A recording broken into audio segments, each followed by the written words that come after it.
Hi, it's Erica Koenig Workman, and I'm here to share yet another book with you. This is my last book. Three's a good number, and I've been wanting to read this book for a very long time, actually, for at least 5 or 7 years. So here, let me just adjust some things here. Got a little bit of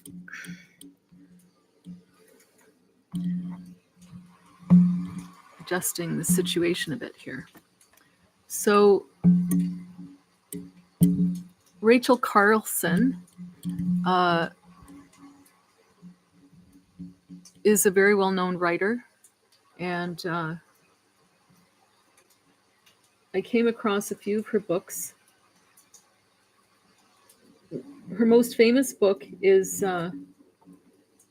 Silent Spring, and I think that was written in 1962.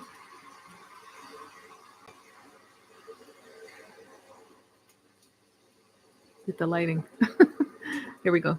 And so I came across this book here, which I've been wanting to read for a long time. Is called Under the Sea Wind. And because I live so close to the sea, I'm so blessed to live in Steeston and be right here at the river. I guess it's just in my bones. I just have a desire to read from this book. And also, the ocean has been a part of my life, pretty much my whole life, actually. I came across the Atlantic with my parents when I was a little girl on the cruise ship of the time from Britain. And so, anyways, I'd like to read a small section, part 1, to you from the Penguin Classic, Under the Sea Wind, okay, by Rachel Carlson. Flood tide. The island lay in shadows, only a little deeper than those that were swiftly stealing across the sound from the east. On its western shore, the wet sand of the narrow beach caught the same reflection of palely gleaming sky that laid a bright path across the water from island beach to horizon. Both water and sand were the color of steel, overlaid with the sheen of silver, so that it was hard to say where water ended and land began. Although it was a small island, so small that a gull might have flown across it with a score of wingbeats, night had already come to its northern and eastern end. Here the marsh grasses waded boldly out into dark water, and shadows lay thick among the low, growing cedars and yaupons. With the dusk, a strange bird came to the island from its nesting grounds on the outer banks. Its wings were pure black, and from tip to tip, their spread was more than the length of a man's arm. It flew steadily and without haste across the sound. Its progress as measured and as meaningful as that of the shadows which little by little were dulling the bright water path. The bird was called Rhine-chops, the black skimmer. As he neared the shore of the island, the skimmer drifted closer to the water, bringing his dark form into strong silhouette against the gray sheet, like the shadow of a great bird that passed unseen above. Yet so quietly did he approach that the sound of his wings, if sound there were, was lost in the whisper song of the water turning over the shells on the wet sand. At the last springtide, when the thin shell of the new moon brought the water lapping among the sea oats that fringed the dunes of the banks, Rhine-chops and his kin had arrived on the outer barrier strip of sand between sound and sea. They had journeyed northward from the coast of Yucatan, where they had wintered under the warm June sun. They would lay their eggs and hatch their buff-colored chicks on the sandy islands of the Sound and on the outer beaches. But at first they were weary after the long flight, and they rested by day on some sandbars when the tide was out, or roamed over the sound and its bordering marshes by night. Before the moon had come to the full, Rhine-Chops had remembered the island. It lay across a quiet sound from which the banks shouldered away from the South Atlantic rollers. To the north, the island was separated from the mainland by a deep gutter where the ebbing tides raced strongly, and on the south side the beach sloped gently so that at slack water the fishermen could wade out half a mile before the water came above their armpits as they raked scallops and hauled their long seams.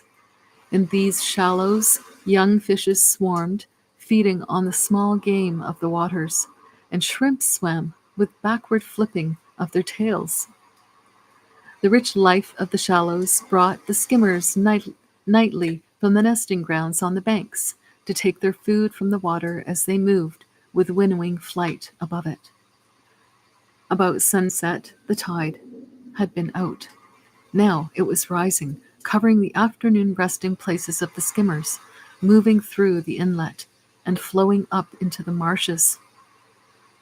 Through most of the night, the skimmers would feed, gliding on slender wings above the water in search of the small fishes that had moved in with the tide to the shelter of grassy shallows. Because they fed on the rising tide, the skimmers were called flood gulls. On the south beach of the island, where water no deeper than a man's hand ran over the gently ribbed bottom, Rhine-Chops began to wheel and quarter over the shallows. He flew with a curious lilting motion, lifting his wings high after the downstroke. His head was bent sharply so that the long lower bill, shaped like a scissor blade, might cut the water. The blade, or cutwater, plowed a miniature furrow over the placid sheet of the Sound, setting up wavelets of its own and sending vibrations thudding down through the water to rebound from the sandy bottom. The wave messages were received by blennies and killifish that were roving the shallows on the alert for food. In the fish world, many things are told by sound waves. Sometimes the vibrations tell of food animals, like small shrimps or oar-footed crustaceans moving in swarms overhead. And so, at the passing of the skimmer, the small fishes came nosing at the surface, curious and hungry. Rhine-Chops, wheeling about, returned along the way he had come and snapped up 3 of the fishes by the rapid opening and closing of his short upper bill. "Ah, ah," came the black skimmer. "Ha, ha, ha." His voice was harsh and barking. It carried across the water, and from the marshes there came back like echoes the answering cries of other skimmers. While the water was reclaiming inch after inch of sandy shore, Rhine-Chops moved back and forth over the south beach of the island, luring the fishes to rise along his path and seizing them on his return. After he had taken enough minnows to appease his hunger, he wheeled up from the water with a half-dozen flapping wing beats and circled the island. As he soared above the marshy eastern end, schools of killifish moved beneath him through the forests of sea hay, but they were safe from the skimmer, whose wing spread was too great to allow him to fly among the clumps of grass. Rhine-Chops swerved out around the dock that had been built by the fishermen who lived on the island, crossed the gutter, and swept far over the salt marshes, taking joy in flight and soaring motion. There he joined a flock of other skimmers, and together they moved over the marshes in long lines and columns, sometimes appearing as dark shadows on the night sky, sometimes as spectral birds. When wheeling swallow-like in air, they showed white breasts and gleaming underparts.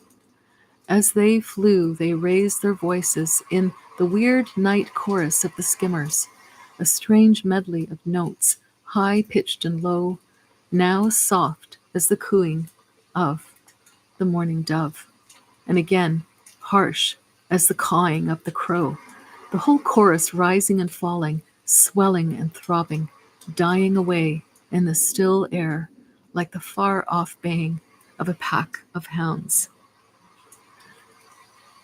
The flood gulls circled the island and crossed and recrossed the flats to the southward. All through the hours of the rising tide, they would hunt in flocks over the quiet waters of the Sound. The skimmers loved nights of darkness, and tonight thick clouds lay between the water and the moon's light. On the beach, the water was moving with soft tinkling sounds among the windrows of jingle shells and young scallop shells. It ran swiftly under heaps of sea lettuce to rouse sand fleas that had taken refuge there when the tide ebbed that afternoon. The beach hoppers floated out on the backlash of each wavelet and moved in the returning water, swimming on their backs, legs uppermost. In the water, they were comparatively safe from their enemies, the ghost crabs, who roamed the night beaches on a swift and silent feet. In the waters bordering the island, many creatures, besides the skimmers, were abroad that night, foraging in the shallows. As the darkness grew and the incoming tide lapped higher and higher among the marsh grasses, 2 diamond-back terrapins slipped into the water to join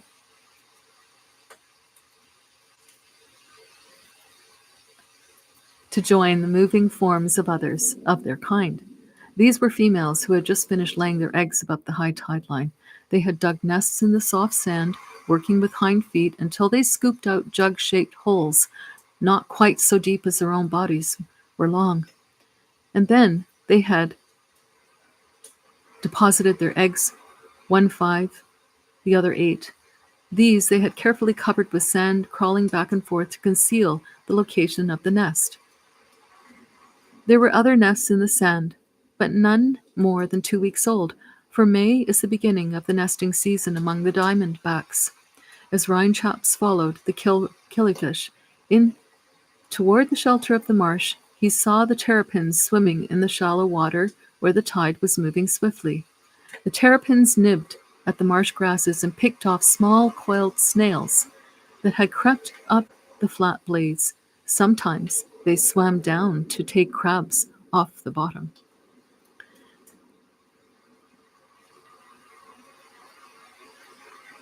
One of the 2 terrapins passed between 2 slender uprights like stakes thrust into the sand. There were the legs of a solitary great blue heron who flew every night from his rookery 3 miles away to fish from the island. The heron stood motionless, his back curved back on his shoulders, his bill poised to spear fish as they darted past his legs. As the terrapin moved out into deeper water, she startled a young mullet and sent it racing toward the beach in confusion and panic. The sharp-eyed heron saw the movement and, with a quick dart, seized the fish crosswise in his bill. He tossed it into the air and caught it head first and swallowed it. It was the first fish other than small fry that he had caught that night. Now the tide was almost halfway to the confused litter of sea wrack, bits of sticks, dried claws of crabs, and broken shell fragments that marked high water level. Above the tide line, there were faint stirrings in the sand, where the terrapins had lately begun to lay their eggs. The season's young would not hatch until August. But many young of the year before still were buried in the sand, not yet roused from the torpor of hibernation.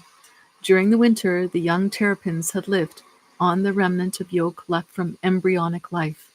Many had died, for the water had been long and the frosts had bitten deep into sands. Those that survived were weak and emaciated, their bodies so shrunken within the shells that they were smaller than when they had hatched. Now they were moving feebly in the sands, where the old terrapins were laying the eggs of a new generation of young. About the time the tide was midway to the flood, a wave of motion stroked the tops of the grasses above the terrapin egg bed as though a breeze passed. But there was little wind that night. The grasses above the sand bed parted. A rat, crafty with the cunning of years and filled with the lust for blood, had come down to the water along a path which his feet and his thick tail had worn to a smooth track through the grass. The rat lived with his mate and others of his kind under an old shed where the fisherman kept his nets, faring well on the eggs of many birds that nested on the island and on the young birds. As the rat looked out from the fringe of grass bordering the terrapin nests, the heron sprang from the water a stone's throw away, with a stone flapping of his wings, and flew across the island to the north shore. He had seen two fishermen in a small boat coming around the western tip of the island. The fishermen had been gigging flounders, spearing them on the bottom in shallow water by the light of a torch which flared at the bow. A yellow splotch of light moved over the dark water in advance of the boat and sent trembling streamers across the wavelets that rippled shoreward from the boat's passing. Twin points of green fire glowed in the grass above the sandbed. There they remained stationary until the boat had passed on around the south shore and had headed toward the town docks. Only then did the rat glide down the path onto the sand. The scent of terrapin and of terrapin eggs fresh laid was heavy in the air. Snuffling and squeaking in excitement, the rat began to dig, and in a few minutes had uncovered an egg, had pierced the shell, and had sucked out the yolk.